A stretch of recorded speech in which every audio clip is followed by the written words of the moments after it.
कुछ ऐसे सेंटेंसेस को अंग्रेजी में ट्रांसलेट करने का ट्राई किया है जिनके लास्ट में होता है, होती है, होते हैं आता हो। जैसे सेब लाल होता है, बिल्ली की एक पूंछ होती है, 2 और 2 4 होते हैं। इस तरह के ढेर सारे सेंटेंसेस होते हैं जहां लास्ट में होता है, होती है, आता है। आज के इस एपिसोड में मैं आपको कुछ ऐसी टिप्स एंड ट्रिक्स बताने वाला हूं जिनके जरिए आप ऐसे सेंटेंसेस बड़ी आसानी से अंग्रेजी में ट्रांसलेट कर पाएंगे। तो फिर देर किस बात की है। मेरा नाम है सरताज एंड वेलकम टू सीखो ऑफिशियल शो स्पोकन इंग्लिश। तो चलिए दोस्तों शुरुआत करते हैं आज के इस एपिसोड की और सीखते हैं होता है, होती है, होते हैं को इंग्लिश में ट्रांसलेट करने के रूल्स। सबसे पहला है हैज एंड हैव, और इसका इस्तेमाल उस समय किया जाएगा जब ये होता है, होती है बॉडी पार्ट्स के लिए आए।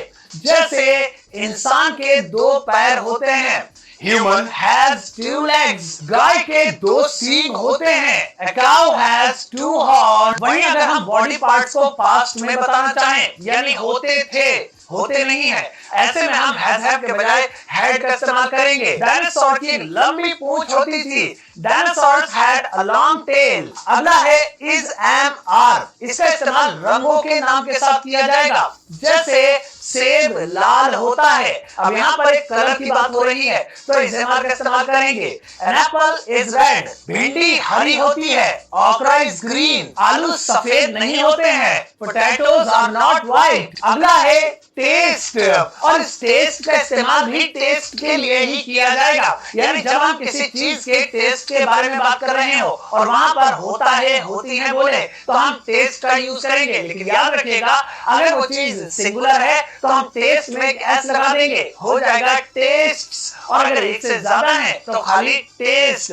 जैसे बर्फी मीठी होती है, अब बर्फी टेस्ट स्वीट, हरे हरे आम खट्टे होते हैं, ग्रीन मैंगोज टेस्ट साउर। अगला है मेक, और इस मेक का इस्तेमाल हम कैलकुलेशन के लिए करेंगे, यानी जब भी बात जोड़ने घटाने की हो तो वहां पर होता है, होती है, होते हैं के लिए मेक लगाएंगे। जैसे 2 और 2 4 होते हैं, 2 and 2 make 4, 10 और 10 30 नहीं होते हैं, 10 and 10 do not make 30। अगला है एडजेक्टिव, यानी जब आप किसी की क्वालिटी के बारे में बात करें और वहां पर कहें होता है, होती है, होते हैं, तो ऐसे में आप इज, एम, आर का इस्तेमाल करेंगे। जैसे खरगोश बहुत सीधे साधे होते हैं, रैबिट्स आर इनोसेंट, लड़के हमेशा लंबे होते हैं, Boys are always tall। और दोस्तों अगला है has to and have to, इसका इस्तेमाल किसी भी क्रिया यानी कि काम को करने के लिए किया जाएगा, यानी इसे हम वर्ब के साथ ही यूज करेंगे